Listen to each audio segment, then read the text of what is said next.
Okay, well, let's talk about your idea of fascism, because obviously, the one's instinctive reaction, when you read the title, How to Stop Fascism, oh, I thought we stopped fascism. And then you start thinking about it, it's like, okay, I see what the point you're making. Now, let's talk about what fascism actually is. And you have lots of fantastic historical analysis. On reading it, I suppose I would sum it up. This is probably unfair, but I would say something like fascism emerges from fear, resentment, and poverty. Makes people feel good. And you see, you trace how that happened. Something like that happened in obviously Germany and also Italy. But you're saying, look, guys, this is happening now. What I'm saying is that I'm not that into definitions of fascism. You can use the European Union website definition. I'm quite happy with that. Violent, ultra-nationalist, etc. But what we're seeing is the rise of, we've seen a populist right, which we have to live with. These are not fascists. Nigel Farage, Marine Le Pen, etc. And the Proud Boys and so on. Well, no, the Proud Boys are fascists. Yeah, right. Yeah. We've seen a populist electoral right arrive, stake its claim in Western society. It's there. But what worries me is the fact that the kind of relatively untheorized, untutored, prejudiced politics that drove a lot of those parties has now become backfilled by a theoretical structure that is identifiably connected to the philosophical structure of fascism.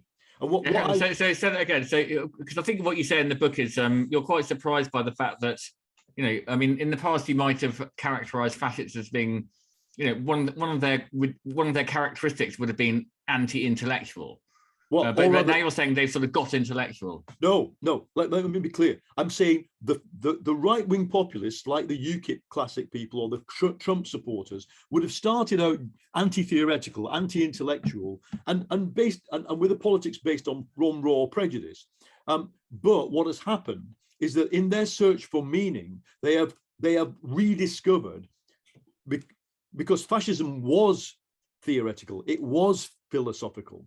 And this is what the great Israeli historian of fascism, Ziv Sternhell, helped us discover. That, and Nolte, who's another person who I talk about in the book, helped us understand is that fascism was the crystallization of nationalist, revolutionary, messianic politics from the had been going philosophy, pre-1914, and anti-humanist philosophies pre-1914. Both of the left and the right. This is so when you understand that, you kind of understand that the thesis of the book is that what's happening now when we see the Proud Boys or when we see football hooligans in Rotterdam this week, the police had to open fire on them to control them because they were out of control, leading a bunch of anti-vaxxers on a violent demo. When we see them, what we're seeing is people learning to repeat the formulae, both the philosophical and the action formulae that early fascism discovered, the success formulae. So, that's the essential thing. Yeah, but the violence is the state controls the violence in something like Rotterdam. I mean, it's not that they don't really control any violence, do they? Well, they did a lot of violence. I mean, the demonstrators did a lot of violence. The state repressed them. I mean, we're in the same cycle as when the state was repressing the Nazis and the Italian Mussolini's squadristas in the 20s. The problem. So you're saying this is how things start. You're saying.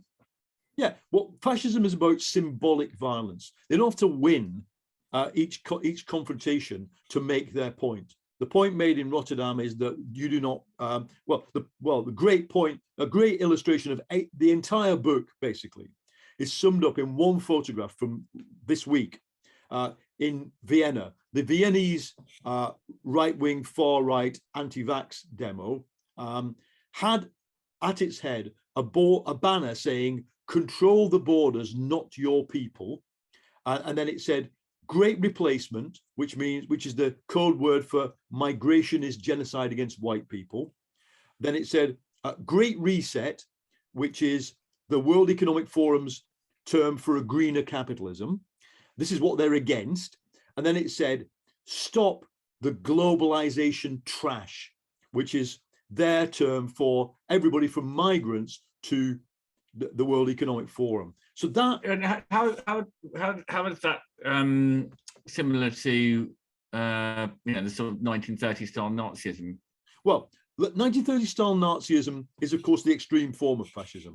Not all fascists will be as radical as they are, but it's similar in this sense. It identifies an external other, which is the combination of extremely rich people in Davos and migrants. So that's very similar to the structure of fascist thought. It then says, a bit because Hitler was sort of he was sort of stirring up resentment, right? And it was against the rich people, and he was stirring up resentment among people, I think, who are in debt, essentially. Well, not just in debt, people who'd lost all their money in hyperinflation. But let's be really clear: Hitler and the Nazis were, above all, anti-Semitic.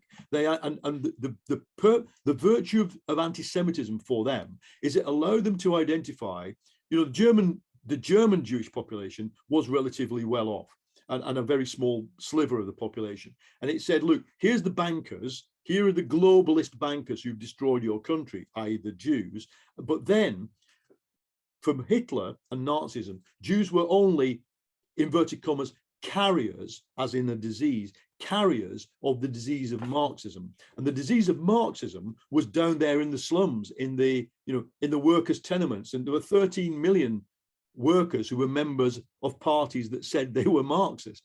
And so that was their way of identifying the kind of scum of the earth who they hated with the elite of the earth, and saying that they were both ganging up on the kind of German middle class nationalist people. So when we see, this didn't take place in some neutral Scandinavian country. It took place in Austria. Tens of thousands of Austrians were accused of war crimes after the Second World War. Not all of them were put on trial, as I point out in my book. Austria is not a country where you want people repeating the tropes of Nazism in kind of open view, unchallenged. And so the reason I've written this book is to try and say to people, if you want to go beyond the typographies of the far right, he's a fascist, he's a right-wing populist, he's an authoritarian conservative. If you want to understand what it is they're trying to do, you have to dig back to its pre-1914 philosophical roots and understand how both in the 30s people turned that into a movement, and how people now in America, in Brazil, in India even, are trying to turn the same philosophical ideas into a very, if it won, catastrophic movement.